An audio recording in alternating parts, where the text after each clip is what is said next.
Ladies and gentlemen, welcome to Divers Ready. My name's James. Thank you as always so much for joining me. Now, I got back to Miami from Bikini Atoll in mid-August, and not a day goes by since that trip that I haven't caught myself daydreaming about the dives and the time that I had there.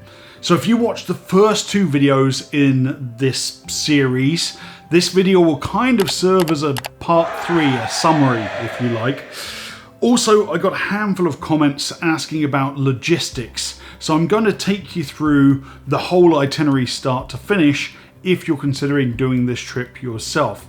And I also need to revisit and share my footage of the one wreck I haven't shown yet, which is the USS Saratoga, the aircraft carrier sitting there in Bikini Atoll at 200 feet of depth. Now, I haven't even put my luggage away because after I film this, I need to repack basically everything I brought to Bikini for my month-long trip to Truk, which is departing in a matter of days. So I want to get a nice big bow tied on my time, my videos for Bikini, and then we're going to head out back to the western part of the Pacific and start our Truk coverage. So let's start then with a recap of the logistics for booking a trip and getting to and from Bikini.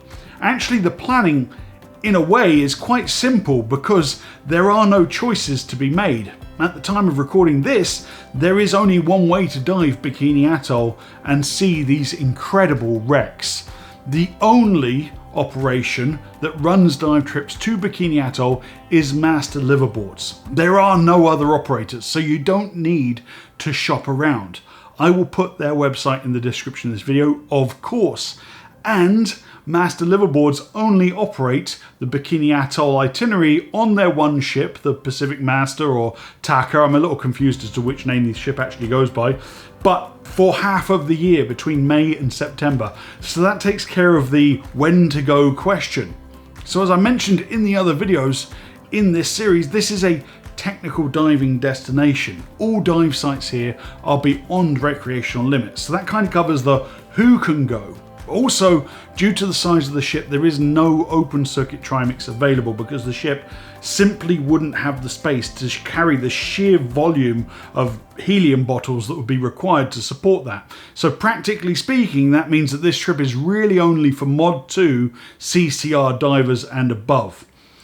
Travel, you need to plan on 2 to 3 days just to get to Kwajalein before the trip starts, which is the jumping off point for Bikini. So from wherever you are on the planet, you need to get to either Guam or Honolulu and get on the island hopper plane that runs through the Marshall Islands of Micronesia. And this plane is really more like a hop-on, hop-off bus, stopping at multiple islands along the chain out there with plenty of opportunity for your luggage to get offloaded on the wrong island and causing immediate travel panic and distress. Didn't happen to me, has happened to other people. Once you land in Kwajalein, you are escorted through the US Army base who run the airport on Kwajalein. You cannot stay on Kwajalein, even if you're US, even if you're US military without a sponsor, you cannot stay on the Army base there. So they put you on a free ferry that the Army actually runs to the neighbouring island of Ibai. That's where the first video was shot, and there you wait to pick up your liveaboard. From Kwajalein Atoll, then it's 30 hours by boat to Bikini itself. Now, we did a 10-day itinerary on board, which includes the 30-hour crossing each way with 15 back-to-back 200-foot dives. It was exhausting. The crossing is typically rough, although ours was actually very pleasant, and as I said, there are no shallow dives. So for us, it was a 2 or 2.5 hour run time in the morning, a mandatory 4-hour surface interval, and another 2 or 2.5 hour dive in the afternoon. So by the end of the trip, you're really like, yeah, can I go home now? I'm done, I'm good. I'm dived out, guys, I'm tapping out. You know, and I don't normally say that, I gotta be honest. On the middle day of the trip, you get a mandatory half day off from diving, which is when we went ashore to Bikini Island and I recorded part 2, and by that time, you are glad for it. I absolutely promise you of that. When you're done with your diving, it's again a 30-hour crossing back to eBay, debark the vessel, and follow the same return journey, ferry to Kwajalein, island hopper to Guam or Honolulu, and then on to home. And by that time, you're done caring about your luggage. If it makes it home with you or like 2 weeks later, it doesn't matter at that point because your diving is done. As you can see for yourself on Master Liverboard's website, this is not a cheap trip. Prices start at around $6,400 and go up from there if you want one of the nicer cabins. Sorb and gases were about double the price that they are here in South Florida, so that's pretty understandable because they need to ship it out of wherever it's made to the middle of nowhere, and then on top of all that you need to get your flights in order. So it is not a cheap trip for sure. Besides the dive training and experience to get to this epic dive destination, and I find added value in researching the wrecks and their stories ahead of time. I bought just one single book by military historian David Doyle only covering the USS Saratoga, its construction, its entire service period, and its involvement in the atomic tests at Bikini Atoll, which really gave me a deep context and appreciation for what I was witnessing once I got to depth.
I hope you enjoyed that footage. The Saratoga is a very special wreck, and I feel incredibly privileged to be in a place where I was able to get out there and do those dives.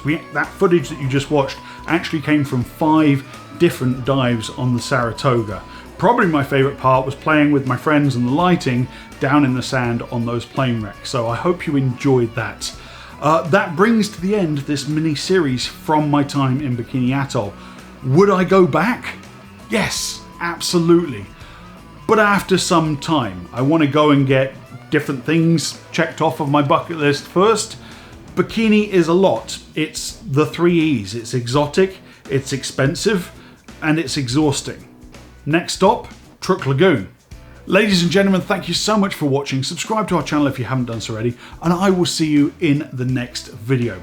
As always, my name's James. Dive safe, dive often.